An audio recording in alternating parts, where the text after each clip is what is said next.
Today I want to go off topic a little bit. This video is going to be different from most of my other videos that I've made, but I've had some people ask me about some of the items on the shelf behind me. And so I thought, well, I'll spend a few minutes just explaining a couple of them. Not too much, but a little bit. The first one that I had was just about 2 weeks ago. And the viewer asked what those hockey pucks were back here. He was thinking they were San Diego Sharks, and I had to tell him no. Those are actually from the old International Hockey League, the IHL. These are Solar Bears, Orlando Solar Bears pucks. That's from the inaugural season, and this one is from the Turner Cup playoffs, which they did not win that year. They did win that in 2000, which, by the way, was the last game they played in that league. The league folded after that, but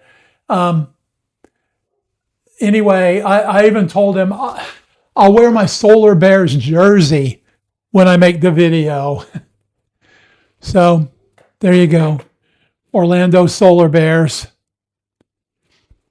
What I had told him was back in 99 and 2000, my wife knew the person who owns the production company that ran the spotlights for the openings of the Orlando Magic games. And so she got an opportunity to go actually work the spotlights. And I would get to go along sometimes too. Well, the same company also did the spotlights for the Solar Bears games. And so I got to do those. My wife didn't care for hockey at all, but so I got to do those. It was a lot of fun, way up in the catwalks above the arena. You had to, after you cooled down your light and covered it, you had to get all your equipment in a tackle box, and you carried it like this, like a football. And you had to wait for a break in the action below, and then you had to walk across the catwalk as fast as you can, but you did not want to drop that tackle box onto the ice. That'd be really bad.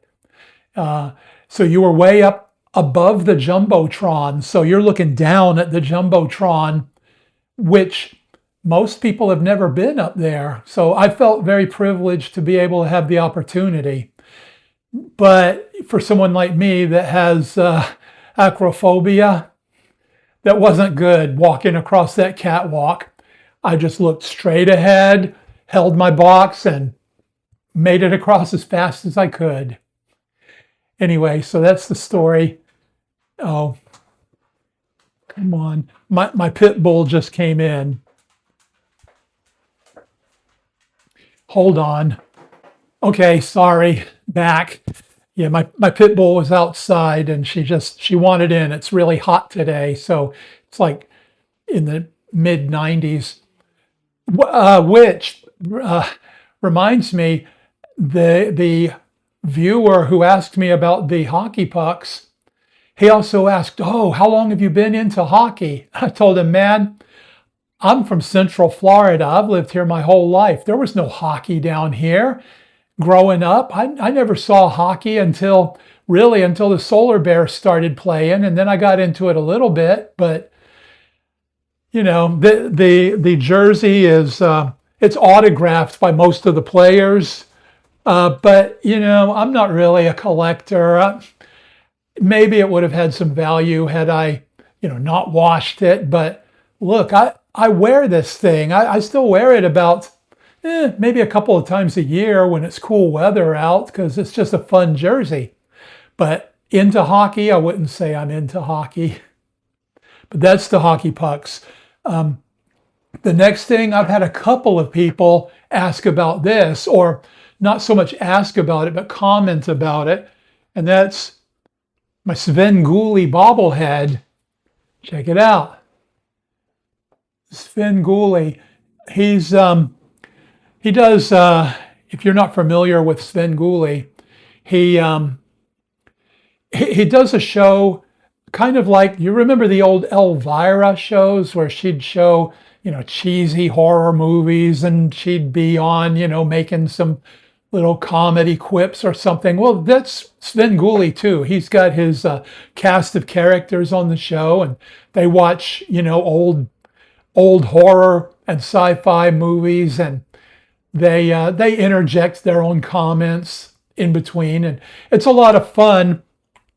He's actually from Chicago, and that's where the last person that asked me about it was from Chicago. So I guess he had some kind of a connection going way back. But so that's Sven Ghoulie. And I've actually got a Sven Ghoulie t-shirt. I guess I could have worn that for the video too. But so that's that. And the next thing is, someone asked me about the books. Well, one person said, oh, it looks like we get along based on the titles of the books. And I'm not sure exactly what books he was talking about, but someone asked me, what's that book that looks all beat up? And he didn't say which one. I've actually got two of them here. I've got this one. Oh, wrong one. Sorry. Hold on. This one.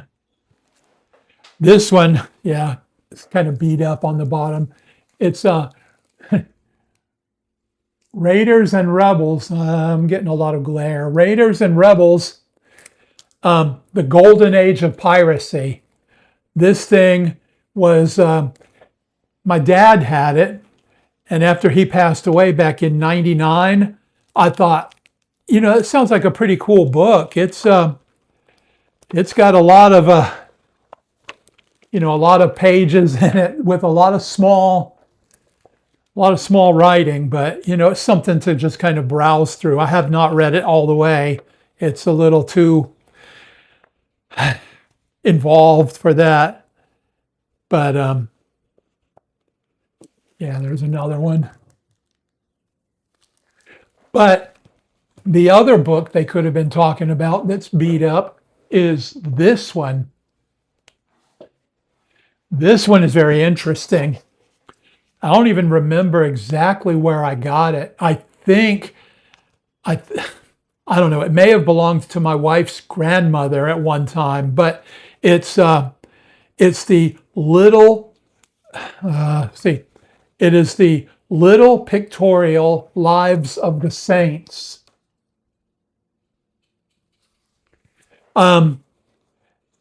And it's got all the saints and all their stories. Of course, this book was published back in, I don't know, it's got to be over 100 years ago. So it doesn't have some of the more modern saints. This thing, the cover, this is the original cover that was on the book, but apparently it fell apart, and someone before me taped it together and made a new cover. They used an old book, Town and something. They used that to make a cover for this, the Little Pictorial Lives of the Saints. I used this book as a prop in one of my old videos when I was doing some comedy videos. I think they're still up on the channel if you want to go back and look at them. I used this for oh shoot, what was it? I was quote unquote reading something about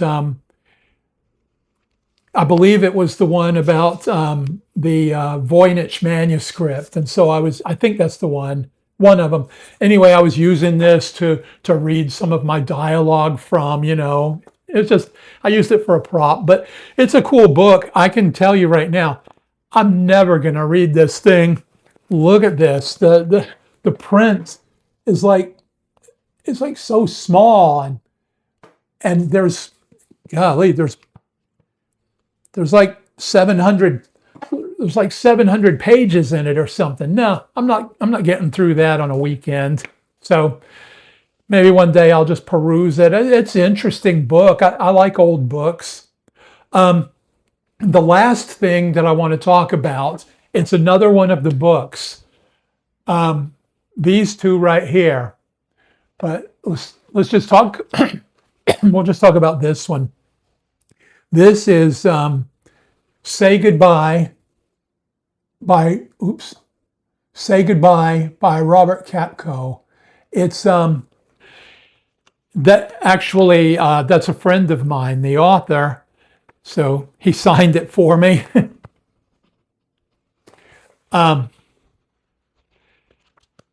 It's a book about John Paxton, who is he's in the military. He's a pararescue officer, and he's been recruited to go behind enemy lines to rescue a downed pilot.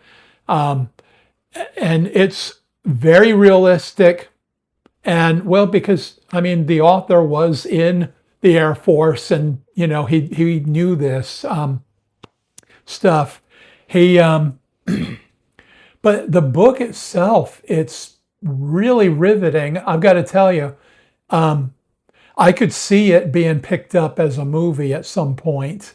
It's that good.